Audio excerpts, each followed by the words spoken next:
yatakiwa mzazi aitumie kwa kulea watoto wake, ndugu zangu Waislamu, ni njia ya kuwapa watoto wako mawaidha na kuwakumbusha na kuwarekebisha pindi wanapokuwa wamekosea ama wamesahau jambo la sawa. Na hii ndio njia ambayo Allah subhanahu wa ta'ala kwenye Qur'an anatueleza ya kuwa Luqman alitumia kwa kumlea mtoto wake. Allah anasema, idh qala Luqmanu libnihi wa huwa ya'idhuhu ya bunayya la tushrik billah inna shirka la dhulmun adhim. Na hizi aya nyingi sana zinaeleza nasaha na mawaidha ambayo Luqman alimpa mtoto wake, na Allah ametaja nasaha hizi za Luqman ili wazazi pia wawe hivyo, ya kuwa je, wewe pia huwa unatolea mtoto wako ama watoto wako mawaidha, ama wataka tu mawaidha kuwa ni ustadh ama imamu ndiye mwenye kutoa msikitini, lakini wewe si jukumu lako hilo kuwapa mwelekeo watoto wako kwa kuwaeleza kwa maneno yale mazuri unayojua.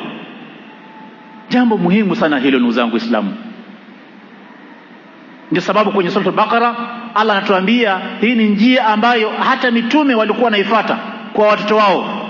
Allah anasema, am kuntum shuhada idh hadara yaquba al-maut idh qala libanihi ma ta'buduna min ba'di qalu na'budu ilahaka wa ilaha abaika, mpaka mwisho wa aya.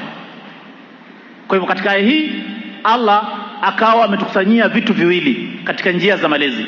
Njia ya kwanza ni kuwapa mawaidha kwa kuwauliza na kuwahoji watoto wako, hebu niambieni ni njia ipi ambayo mtaifuata baada ya kuwa mimi nimefariki? Ni nani mtakayemwabudu hata mimi nikiwa nishakufa? Yakuba anauliza watoto wake, wakamjibu wakamwambia, na'budu ilahaka, sisi tutamwabudu Mola wako, wa ilaha abaika, na pia Mola wa babako ambaye ni Ishaq, na wote ni mitume hao. Lakini pia watoto wake wakamwambia ya kuwa tutamwabudu Mola wako. Hapa tunapata faida ya kuwa tutakuiga wewe, tutakuiga wewe kama tunavyokuona unamwabudu Allah, sisi pia tutakufuata kumwabudu huyo huyo Allah. Ndugu zangu Waislamu, njia ya tatu ambayo pia ni muhimu sana kwa malezi ya watoto ni mzazi kuwa ni mwenye kuwafuatilia watoto wake sawa sawa, wawe na yeye katika nyumba ama hata nje ya nyumba. Usije tu kawa unasema kwa mimi muhimu, najua kwa mtoto wangu amekula basi yatosha hiyo. La hasha wakalla. Tena hasa kwa ulimwengu wa sasa, mtoto wako anatembea na nani, anaenda wapi, na kisha mtoto wako kama ndani ya nyumba, je ana simu ama hana, na kama anayo anaitumia je simu?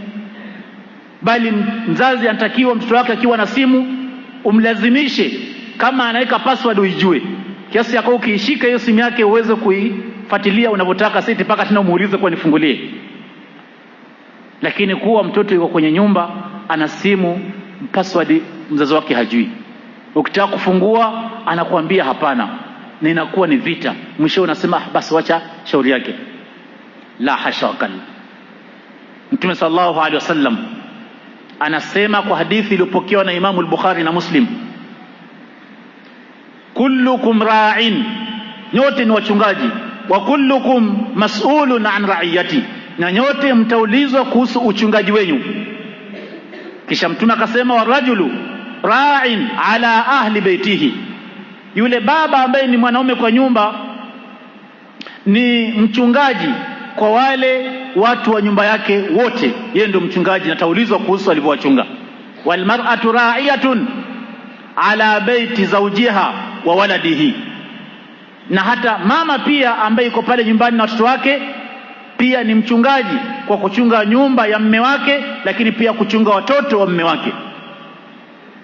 Kwa ndugu zangu Waislamu, ni muhimu sana kufuatilia watoto wetu, kwa kuwa hiyo ni moja katika njia ya malezi. Wala mtu aseme kwa ndio ulimwengu wa sasa hakuna haja kufuatilia watoto, wenyewe wanajua mema na mabaya. La hasha wakalla. Lakini njia ya tatu ndugu zangu Waislamu ni hiyo. Ama